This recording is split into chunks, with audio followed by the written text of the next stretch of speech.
La Corte Internacional de Justicia de La Haya determinó este jueves que el río Silala es un curso de agua internacional y que el uso por parte de Chile es razonable. Un fallo que fue valorado por el presidente de la República, Gabriel Boric. Para profundizar, tratar de entender este veredicto, nos acompaña el abogado Andrés Jana, académico de la Universidad de Chile y miembro del equipo jurídico de Chile en La Haya. Andrés, bienvenido a Canal 24 Horas. ¿Cómo te va? Buenas tardes. Buenas tardes, Andrés. Entre Andréses, nos entendemos. A ver, Andrés, cuéntanos un poco cómo analizar, cómo explicarle a quienes nos están viendo en la casa, muchos que vemos estos lenguajes jurídicos, un poco la distancia. ¿Cómo explicar, cómo analizas el dictamen hoy día entregado por la Corte Internacional de Justicia?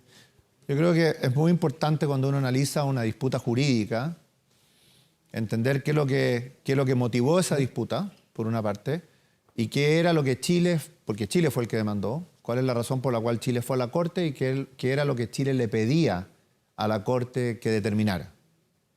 Eso es muy importante. Yeah. Ahora, si uno ve eso, la disputa que había acá es que después de muchos años en que no había discusión que el río Silala era un curso de agua internacional y compartido, Bolivia en el año 99 más o menos comienza a disputar esa situación y comienza a señalar en repetidas ocasiones que el río Silala no era un río internacional, que era un río que le pertenecía únicamente a Bolivia, que Chile no tenía el derecho a usar las aguas del río Silala y cosas como Chile se estaba robando. Que lo habíamos desviado. Claro, que Chile había desviado el Silala, que lo había hecho una serie de cosas para beneficiarse del agua del Silala, a la que no tenía derecho, etcétera, etcétera. Que Chile tenía que compensar a Bolivia por el uso de las aguas, porque las aguas no eran chilenas, sino que eran bolivianas, entonces había que pagarle a Bolivia por el uso de las aguas que Chile había hecho. Se llegó a hablar de una deuda histórica de cientos de millones de dólares.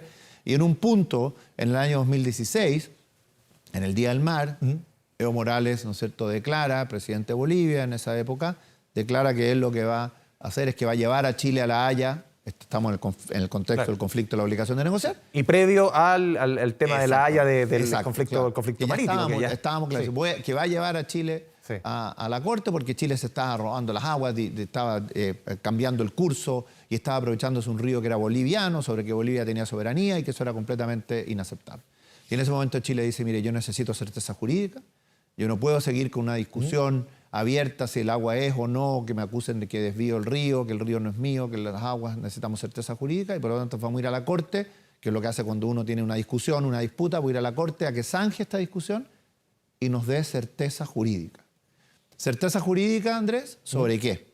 Certeza jurídica que el Silala es un curso de agua internacional que como tal se encuentra regido por lo que se llama el derecho internacional consuetudinario, que conforme al derecho internacional consuetudinario, por ser un río internacional, Chile tiene derecho a usar las aguas del río Silala y que el uso que Chile había hecho y que sigue haciendo de las aguas del río Silala era un uso equitativo y razonable conforme al derecho internacional. Eso es lo que motivó que Chile fuera a la Corte. Y hoy día lo que escuchamos varias veces decir de la Corte que las partes se fueron allanando de los últimos 6 años. Es decir, el discurso de Bolivia fue cambiando, las partes fueron entrando en un curso en que al final muchas veces llamaba la atención que la Corte decía, no me voy a pronunciar, porque ustedes ya llegaron a acuerdo en el fondo. ¿Cómo si nos puedes explicar un poquito esa parte del dictamen? Sí. Creo que es importante partir señalando que Chile nunca cambió su posición. Sí. La posición de Chile. Apunta lo de Bolivia. Sí, Chile no se fue a hacer. Chile siempre mantuvo la misma posición. Y fue completamente consistente. Lo que ocurrió es que Bolivia fue, de alguna manera, reconociendo que Chile tenía razón. Pero lo fue haciendo de una manera parcelada, limitada y no completa. Entonces, ¿y esa razón porque la evidencia era muy clara, irrefutable, o por razones porque Bolivia no siempre tenía ese comportamiento respecto a temas como este? Bueno, yo diría que el tema de cuándo un río es un curso de agua internacional es una cuestión básicamente científica y la ciencia era abrumadoramente a favor de Chile. Por lo tanto, me imagino que sus abogados le tienen que haber dicho a Bolivia que esto que ustedes están diciendo, que no es un curso de agua internacional, no tiene sentido. Ahora, Bolivia dice, pero hay una parte del curso de agua que es la que se genera con los canales, dice que eso no es parte del derecho internacional, no está regido por estos trabajos que se hicieron en su minuto para... Claro, ellos llamaban a estos trabajos el año 20, lo llamaban el cauce artificial o no natural, ¿no? Aumentado, decían, eso no es parte del derecho internacional. Bolivia tiene soberanía sobre ese curso que ellos originalmente lo cifraban en un 40% y luego entre un 11 y un 30% del curso de agua. Entonces, si bien fue reconocía a medias. Ya. Reconocía que el río era internacional, pero que había una parte que no se sujetaba al derecho internacional porque tenía este cauce artificial. Y decía que iba de alguna manera, ¿no es cierto?, en lugar de reconocer la posición completa de Chile, como reconociéndola a medias y manteniendo posiciones discrepantes que eran completamente contrarias al derecho internacional, pero que hacían necesario que el juicio tuviera que continuar. Sí, Andrés, también es importante explicar que este tipo de dictámenes, o sea, aquí no hay apelación posible. No. O sea, hasta aquí se llega, en el fondo, para entender un poco también ese escenario. Aquí se termina, esta discusión se termina, ¿no? Y yo creo que es importante que si bien la Corte decidió no pronunciarse formalmente, la Corte sí reconoce que hay un reconocimiento, lo dice de hecho, dice que respecto del reclamo A, B, C y D de Chile, hay un reconocimiento de Bolivia respecto de la posición de Chile. Eso es lo que significa que la propia Corte ha reconocido que la posición de Chile bajo el derecho internacional, y lo reconoce la Corte, es la posición correcta. Y eso obviamente significa que esta discusión, Andrés, la discusión por la cual Chile fue a la Corte, la discusión por la cual Chile fue a obtener certeza jurídica, se ha cumplido. Ya. Andrés, hoy día decía el canciller Rogerio Maita, también lo señaló recién el presidente de Bolivia, queda claro que Chile no tiene ningún derecho adquirido para el uso total del Silala. Da importantes certezas a Bolivia. Esto es como en el fútbol, aquí nadie pierde con un resultado, o en la política. ¿Cómo analizas esas palabras del canciller? La verdad que esto es como lo que me hace recordar como esa frase cuando dice haz un mono de paja para después votarlo, ¿no?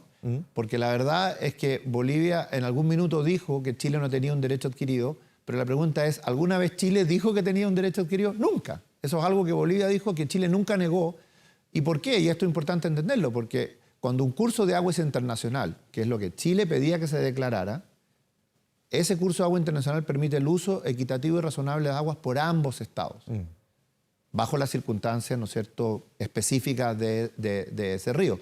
Lo único que Chile pedía era que se confirmara que el uso que Chile ha hecho y que sigue haciendo es consistente con ese uso equitativo y razonable. Pero eso sin perjuicio del uso que en el futuro pudiera dársele por Bolivia o darle algún uso por Bolivia. Por lo tanto, esto de decir que se ha reconocido que Chile no tenía un derecho adquirido es una cosa que Chile nunca negó y que nunca estuvo en discusión y que nunca fue parte siquiera de lo que Chile disputó. Entonces resulta, déjame decir, un poquito absurdo. Sí. Es como decir, claro, es como decir, yo me llamo Andrés y nadie me lo discute, lo gané. Y aquí, ¿no?, queda más en evidencia quizás que el otro caso que también Chile obtuvo un dictamen a su favor en La Haya, que aquí el uso político era mucho más evidente en este caso.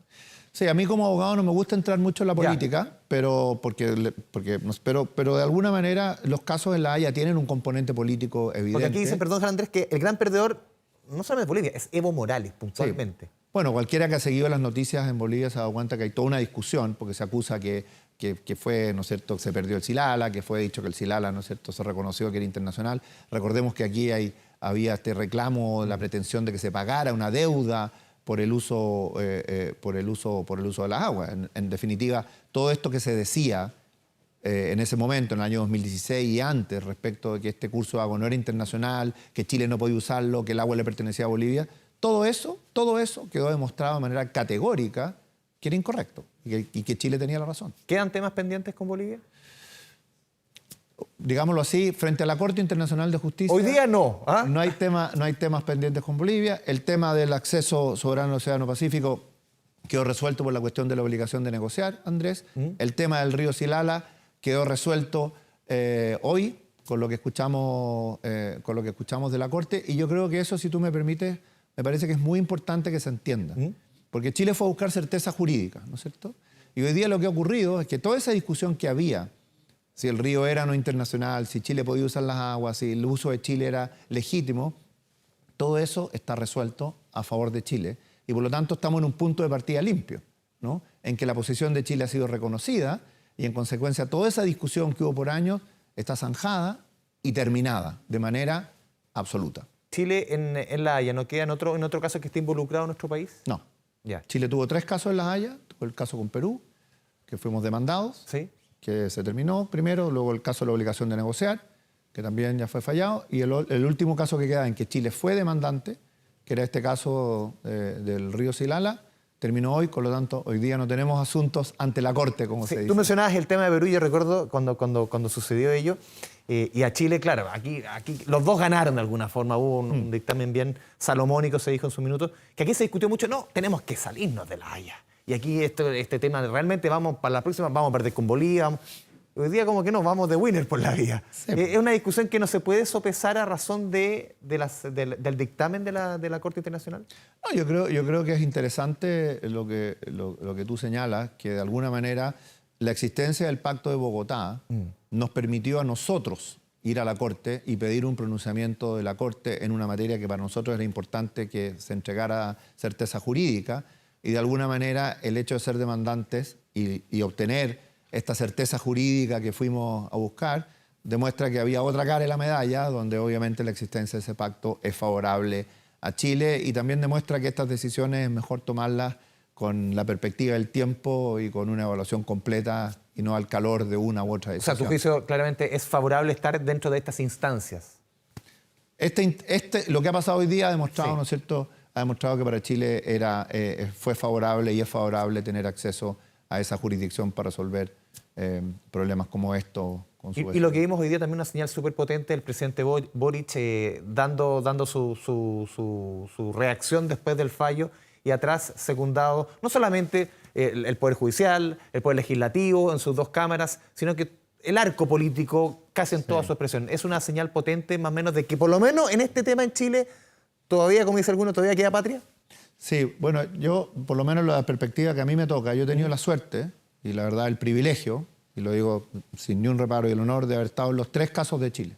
Con 3 gobiernos distintos. Con 3 gobiernos distintos, que además sí, hubo cambios de gobierno, porque estuvo primero, ¿no es cierto?, partido de gobierno Piñera, luego gobierno Bachelet, después Piñera y ahora el presidente. Y he tenido esa suerte, y de verdad cuando se dice que en estos, y con distintos agentes, ¿no es cierto?, con agentes distintos, en fin, de verdad con estos casos se dice que hay una política de Estado. No es un por ejemplo, hoy día el coagente era la subsecretaria del presidente Piñera. Claro. Anteriormente el coagente, Arle Van Claveren, fue también autoridad en el gobierno de Bachelet. Y por lo tanto, quiero decir que cuando se dice que esto es una política de Estado, tiene mucha verdad y hay mucho sentido en eso. ¿Por qué es importante que sea una política de Estado? Porque al final las cuestiones de relaciones internacionales que tienen que ver con los límites del país no pueden estar sujetas a vaivenes políticos, representan como la Cancillería en general, representan, ¿no es cierto?, políticas a largo plazo, los países miran a largo plazo, tiene que ver con cuestiones que van más allá de uno u otro gobierno. Y yo he podido vivir de verdad lo que eso significa, y no solamente me siento honrado y privilegiado por haber podido defender y representar a Chile, sino porque haber vivido ese espacio donde las discusiones siempre fueron técnicas, donde... ¿Las directrices siempre fueron las mismas? ¿Muy parecidas, con los mismos criterios? Con los mismos criterios, siempre hubo una continuidad. Se mantuvieron los equipos legales, un ejemplo, se mantuvieron los equipos legales tanto de Chile como fuera de Chile, se mantuvieron los equipos técnicos, y yo creo que eso es algo que habla muy bien del país y de los que han tenido que tomar decisiones. Yo creo, con esto puedo concluir, que parte importante de los buenos resultados que Chile ha tenido en estos casos tiene que ver con esa política de Estado que se ha seguido en cada uno de los casos. Y parte también, quizás si vemos la otra cara de la moneda, de los malos resultados de Bolivia, es porque aquí claramente quizás no había una política de Estado y había más un uso político para este tipo de situaciones.